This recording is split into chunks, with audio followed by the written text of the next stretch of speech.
আপনারা মানব বিশ্বনবী আখিরি জামানার নবী এই জমিনে কালেমার দাওয়াত দেবার কারণে ওই তায়েফের দুষ্ট যুবকেরা আল্লাহ রাসূলকে টার্গেট করে বৃষ্টির মতন পাথর মেরেছিল। পাথরাঘাত প্রাপ্ত হয়ে নবীর সমস্ত শরীর থেকে রক্ত বের হয়েছিল। তায়েফের ময়দানে 3টি বার বেহুশ হয়ে গিয়েছিল। এই জমিনে কালেমার দাওয়াত দেবার কারণে উহুদের ময়দানে বিশ্বনবীর মাথার হেলমেট পরেছিল, দান্দার মাথায় শহীদ করতে হয়েছিল। এই জমিনে কালেমার দাওয়াত দেবার কারণে মাতৃভূমি ছেড়েছিল, পিতৃভূমি ছেড়েছিল। তারপরে বিশ্বনবী কালেমার দাওয়াত থেকে 1 ইঞ্চি সরে দাঁড়ায় নাই। আমরা সেই নবীর উম্মত, কথা বলুন ঠিক না বেটে? এখানে শেষ না প্রিয় বন্ধুরা, নবীর প্রিয় সোনা সাহাবীগণ পর্যন্ত তারা এই জমিনে কালেমার দাওয়াত দেওয়ার কারণে, ইসলামের দাওয়াত দেওয়ার কারণে জাতির লোকদেরকে জাহান্নাম থেকে বাঁচিয়ে আল্লাহর জান্নাতের পথের ঠিকানা ব্যবস্থা গ্রহণ করার কারণে ওই স্বৈরাচারা নবীর প্রিয় সোনা সাহাবীদের মতন করে তারা হাত দিয়েছেন, চোখ দিয়েছেন, কান দিয়েছেন, অর্থাৎ বুকে রক্ত ঢেলে এই জমিনকে সিক্ত করেছে। নবীর প্রিয় সোনা সাহাবীগণ পর্যন্ত তারা বাকির শক্তির কাছে 1 সেকেন্ডের জন্য মাথা নত করি নাই। কথা বলুন ঠিক না বেঠে? আর ওমা ওয়ারাসাতুল আম্বিয়া, হত্যার নবীদের উত্তরসূরি হচ্ছেন হক্কানি আলেমগণ।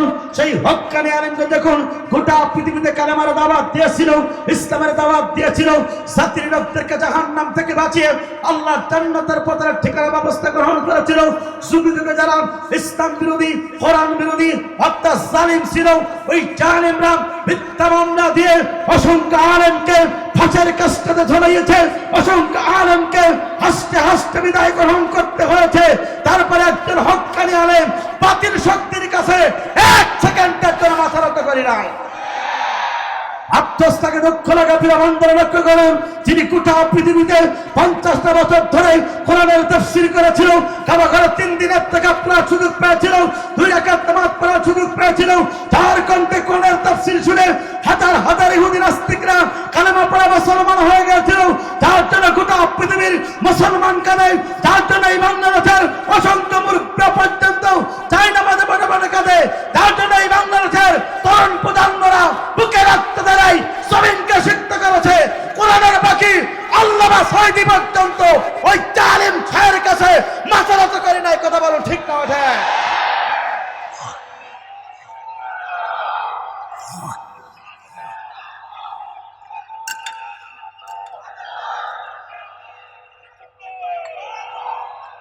সুতরাং আফসোস লাগে, দুঃখ লাগে, সে নবীর মতন করে যদি রক্ত দিতে হয়, সে নবীর মতন করে যদি মিথ্যা মামলা খেতে হয়, নবীর মতন করে যদি অর্থাৎ গায়ে রক্ত ঝরাতে হয়, নবীর প্রিয় সোনা স্বামীদের মতন করে যদি জীবন দেওয়া লাগে, রক্ত দেওয়া লাগে, বাংলাদেশ আলেমদের মতন করে যদি ফাঁসের কাস্টে ঝরা লাগে, বাংলাদেশের অর্থাৎ জাতির শ্রেষ্ঠ সন্তান, গোটা পৃথিবীর সম্পদ, বাংলাদেশের সবচেয়ে বড় সম্পদ, অর্থাৎ জাতির শ্রেষ্ঠ তাফসীরকার কোরআনের বাকি আল্লামা সাঈদী পর্যন্ত এই কালেমার দাওয়াত দেওয়ার কারণে ওই জালিম শায়েরা 13টি বছর ধরে মিথ্যা মামলা দিয়ে অন্ধ প্রকাশ্যে জীবন যাপন করিয়ে ইঞ্জেকশনের মাধ্যমে পেশ ঢুকিয়ে পাথর থেকে খুঁজি করার জন্য কোরআনের বাকি আল্লামা সাঈদী জীবন দিল, বাতিল শক্তির কাছে মাথা নত করে নাই।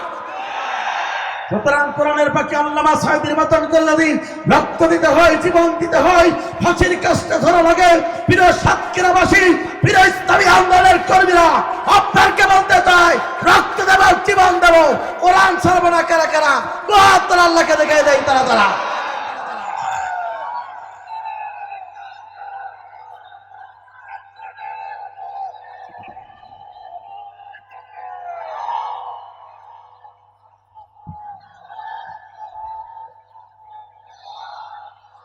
কোরআন আমাদের সংবিধান, ওড়াও সবাই তার বিজয় নিশান, নেতা আমাদের রাসূলুল্লাহ, লা ইলাহা লা ইলাহা লা ইলাহা ইল্লাল্লাহু মুহাম্মাদুর রাসূলুল্লাহ সাল্লাল্লাহু আলাইহি ওয়াসাল্লাম।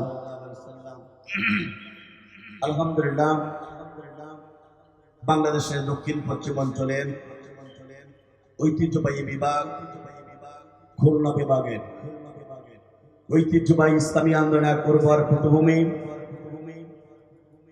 সুন্দরবন কলকাতা জেলা রক্ত স্নাতক এক উর্বর পটভূমি সাতক্ষীরা জেলার ঐতিহ্যবাহী পাঁচপাড়া দারুল কোরআন হাফিজা মাদ্রাসার উদ্যোগে আজকের এই 23তম 2 দিন ব্যাপী তাফসীরুল কোরআন মাহফিলের সমাপনী দিনের মজ্জাজ মুহতারাম সাহেবে সদর সম্মানিত সভাপতি বয়বৃদ্ধ জ্ঞানবৃদ্ধ ব্যক্তিত্ব আমার অত্যন্ত শ্রদ্ধেয় বড় ভাই,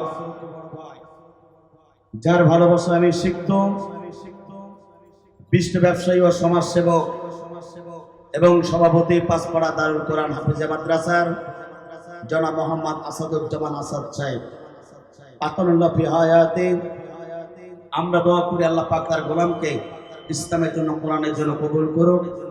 চিৎকার করে বলুন আল্লাহুম্মা আমিন। আজকের এই তাফসীরুল কোরআন মাহফিলের